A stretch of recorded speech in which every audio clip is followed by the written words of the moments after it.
Le retour du Christ, la parousie, c'est le jour où va pleinement être manifesté ce qui est déjà commencé le jour de la Pâque. La résurrection de Jésus, c'est le premier jour du monde nouveau. L'humanité nouvelle est née avec Jésus ressuscité. Et maintenant, le feu, je suis venu allumer un feu sur terre, et comme j'aimerais qu'il se répande, dit Jésus. Et il se répand en nous, dans nos cœurs. C'est là qu'il se répand. Jésus veut vivre en nous, il vit dans son Église, dans son épouse. Et la parousie, peut-être, sera quand l'Église aura pleinement accueilli son époux et qu'il transparaîtra à travers nous.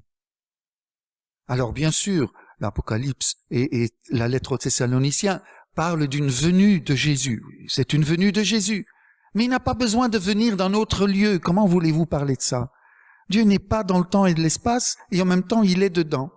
Il est dedans parce qu'il veut être avec nous, et en même temps, il n'est pas soumis aux conditions spatio-temporelles de notre monde. Regardez, il rentre dans une pièce fermée, il s'est pas pris de bulle, donc de bosse, donc il n'est pas passé par la porte. En même temps, il est ici, il est chez les disciples d'Emmaüs, il est sur les routes de Galilée.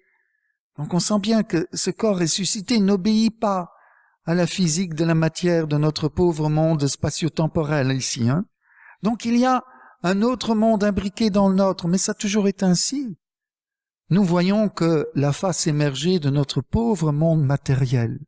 Et nous ne voyons pas l'essentiel. Ce monde ne subsisterait pas si Dieu ne lui donnait pas l'existence. Est-ce que vous voyez les anges et les saints? Pourtant, ils sont là.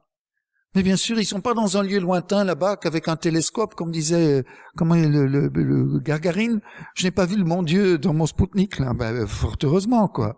Mais non, Dieu est partout, comme on disait dans le catéchisme avant.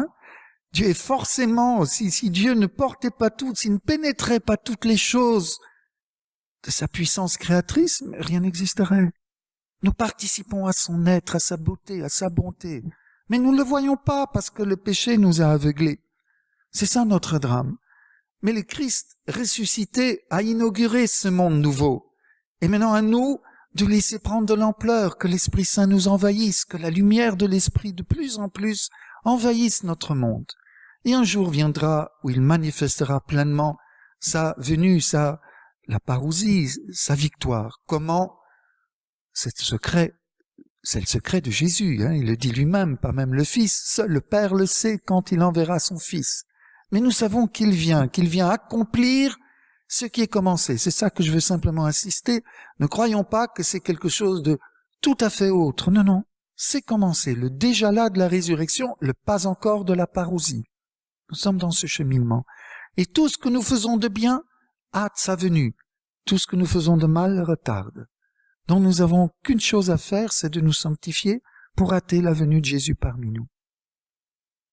Et nous savons aussi que le diable, ça je cite l'Apocalypse, sachant que son heure est proche, fait tout, se déchaîne pour essayer de récupérer, enfin de tromper les élus de Dieu. Ça, l'Apocalypse est très clair.